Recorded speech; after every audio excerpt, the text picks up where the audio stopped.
Good morning friends, welcome आपका S T S करी के एपिसोड नंबर 9 में। एंड आज हम अगेन स्पोर्ट्स टेक्नोलॉजी और लास्ट में सिंगिंग एज ए सेक्शन आपके पास लेके आए हैं। एंड होपफुली आपको पसंद आएगी हमारी ये एपिसोड। स्टार्ट करते हैं पहले स्पोर्ट्स सेक्शन के साथ। और जो इस चैनल पे नए हैं प्लीज़ इस चैनल को सर लाइक करें, सब्सक्राइब करें। चैनल का नाम है एस टी एस करी, हमने ये नया इनिशिएटिव शुरू किया है और होपफुली आने वाले टाइम में आपको ये चैनल पसंद आएगा। तो चलिए शुरू करते हैं। Let's begin. तो beginning with the sports news, आज की सबसे पहली जो सबसे इम्पोर्टेंट न्यूज़ है मेरे सामने वो है कि नोवाक जोकोविच ऑस्ट्रेलियन ओपन जीत गए हैं। उन्होंने फाइनल में मेडवेडेव को हराया जैसा कि मैं एक्सपेक्ट कर रहा था। और ये उनका 9th ऑस्ट्रेलियन ओपन खिताब है। और फाइनल्स जीतने की कैटेगरी में आई थिंक राफेल नडाल के बाद वो दूसरे स्थान पे हैं। पहले स्थान पे राफेल हैं जिन्होंने 13 बार 13 टाइम फ्रेंच ओपन जीता है।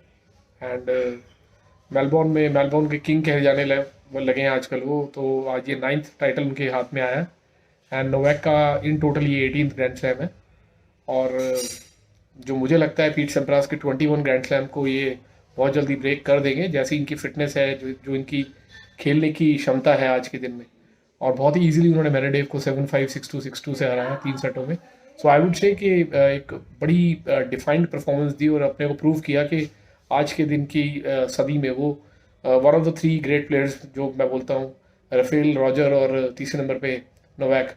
सो नोवाक आज अपने आप को प्रूव किए कि वो रियली उस 3 की कैटेगरी में टॉप 3 की कैटेगरी में आते हैं। और ये क्यों ये 3 खिलाड़ी सबसे अलग हो जाते हैं, इस बिकॉज इनके खेलने का तौर तरीके और इनके अपने को फिट रखने के तौर तरीके बिल्कुल अलग हैं। चाहे फिर वो नडाल का फ्रेंच ओपन का 13 जीतने का खिताब हो, जो कि एक अपने आप में एक करिश्मा है। एंड सिमिलरली नोवाक का 9th this particular Australian Open title हो। So for me I think ये तीनों प्लेयर्स हमारी सदी के, एटलीस्ट जब से मैं देख रहा हूँ टेनिस को, तब से इज़ लाइक वन ऑफ, ये तीनों ही मेरे फेवरेट रहे हैं। उससे पहले एंड्रे अगेसी थे, पीट सैम्प्रास थे, हम देखते थे गुरान इवानिसेविक, इवान लैंडल, सब बहुत अच्छे अच्छे प्लेयर्स आए हैं। लेकिन बोरिस बेकर, सो मेरे दिमाग में जो नाम आते हैं मैं आपको बोल रहा हूँ। लेकिन आज के टाइम के शायद ये 3 ग्रेट्स हैं जो अपने आप को टाइम एंड अगेन प्रूव करते रहते हैं, जिनके बाहर हम शायद कभी सोचते नहीं कि कोई खिताब कोई और जीत के जाएगा। सो अगेन बहुत बहुत मुबारकबाद नोवाक जोकोविच को। और उन्होंने फिर से साबित किया कि क्यों वो दुनिया के टॉप प्लेयर्स में शामिल हुए होते हैं। और 18 ग्रैंड स्लैम है ये उनका। और होपफुली आने वाले समय में हम देखेंगे उनके थ्रू बहुत सारे और ग्रैंड स्लैम्स भी आएंगे।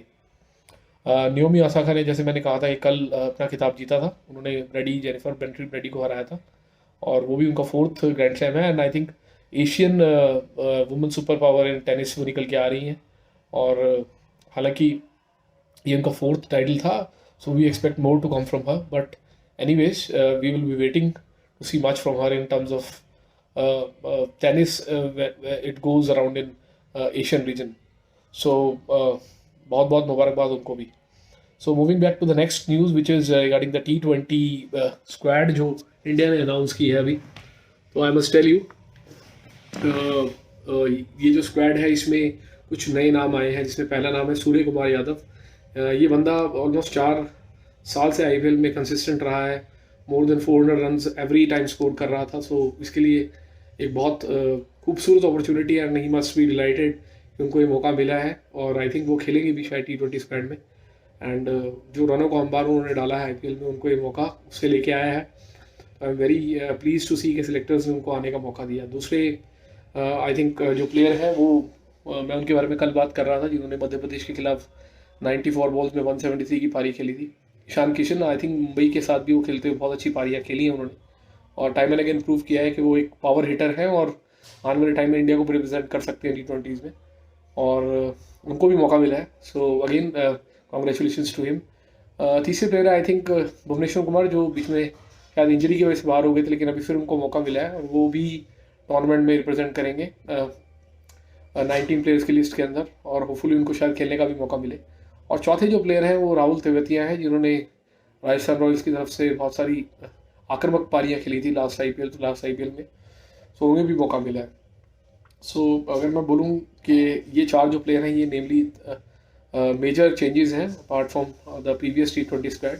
इसके अलावा मोहम्मद शमी, बुमराह को रेस्ट किया गया है एंड आई थिंक जो एग्जिट हुई हैं 2 प्लेयर हैं उनके साथ बड़ा गलत हुआ है, लेकिन I would say Sanju Samson and Pandey, तो उनको रेस्ट दिया गया है या उनको आप बोलेंगे एग्जिट दिया गया है, बिकॉज आई थिंक वो उतने उस लेवल पे परफॉर्म नहीं कर पाए जिस तरीके की एक्सपेक्टेशन उनसे दी जा रही थी। सो आई वुड बिलीव कि आने वाले टाइम में there could be a much more opportunity for Sanju Samson.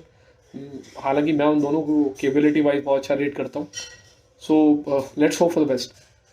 Moving back to the next news, Jack Royal ने कहा है कि England will have the edge in the third test match starting from Wednesday 24 Feb at Motera Ahmedabad. उनको ऐसा लगता है कि pink ball जो है वो स्विंग करती है और on the surface it could prove legal, क्योंकि वो उनकी सीमिंग कंडीशंस को नरेट करेगी, तो उनको लगता है कि शायद वो इंग्लैंड को फ़ायदा हो सकता है उससे।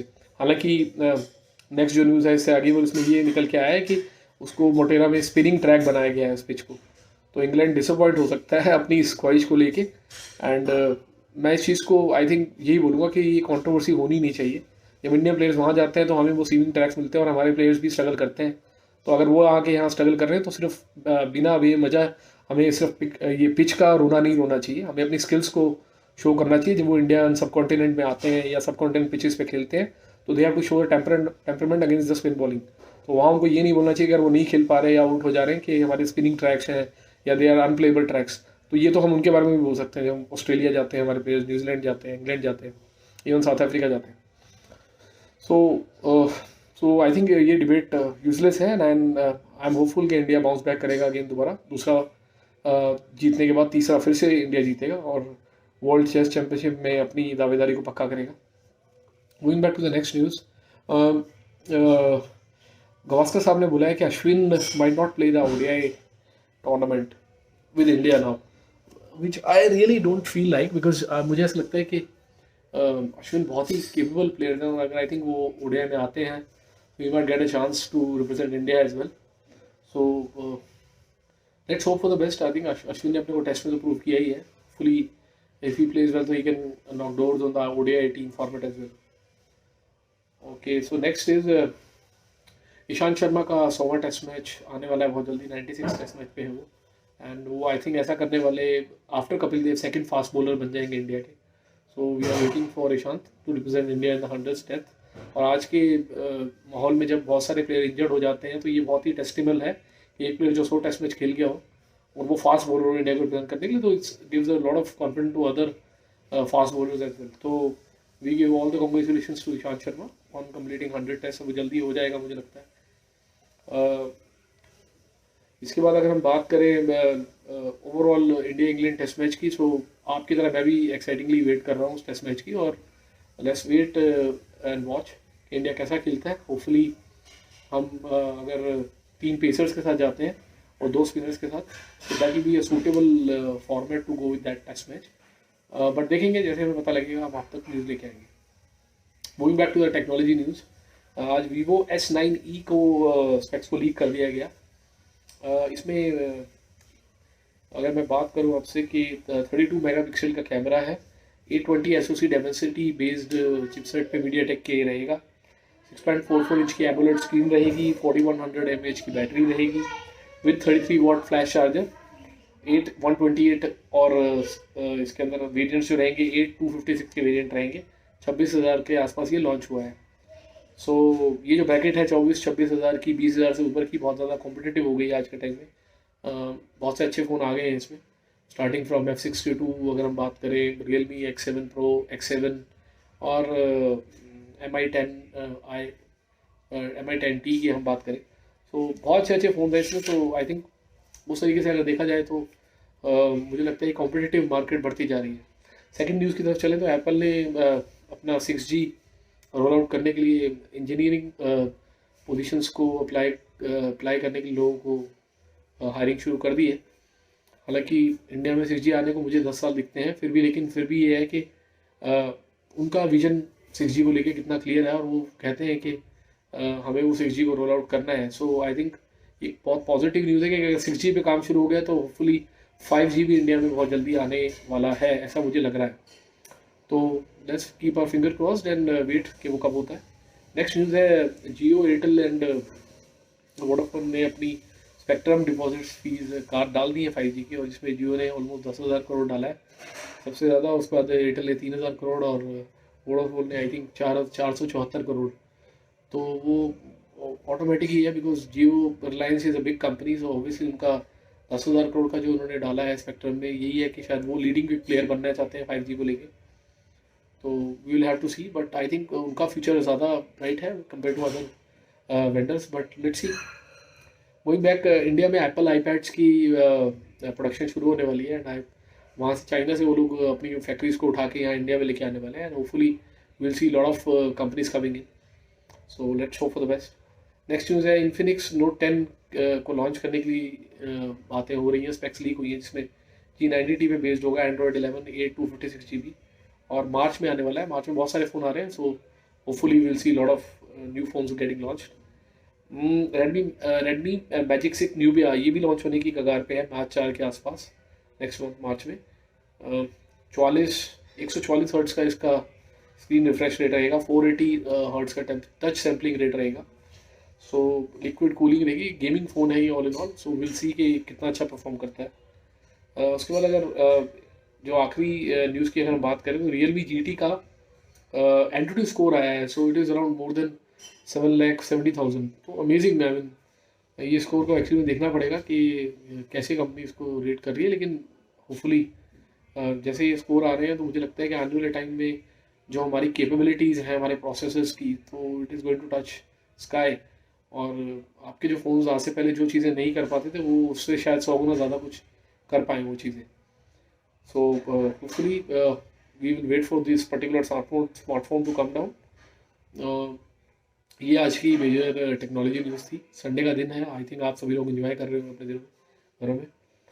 इसके अलावा सेक्शन 3 की तरफ चलते हैं, जो कि मेरा सिंगिंग अपडेट रहता है। इसमें मैं एक गाना आपकी नज़र करता हूँ हर रोज़।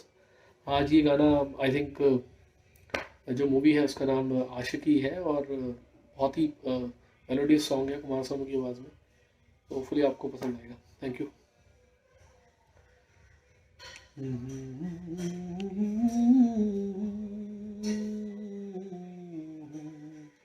चाहत में मैं दुनिया भुला दूंगा, तेरी चाहत में। ओ दुश्मन ज़माना मुझे ना भुलाना, मैं तुझको भुला दूंगा,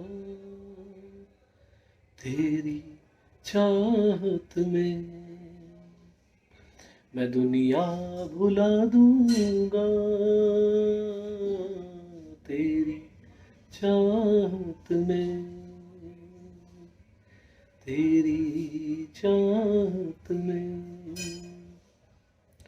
सीने से लग जा तुम, मैं हूँ तेरा दीवाना, मुझे तुझसे मिलने से रोकेगा क्या ज़माना, बिन तेरे कुछ भी नहीं मैं, तेरे कुछ भी नहीं मैं।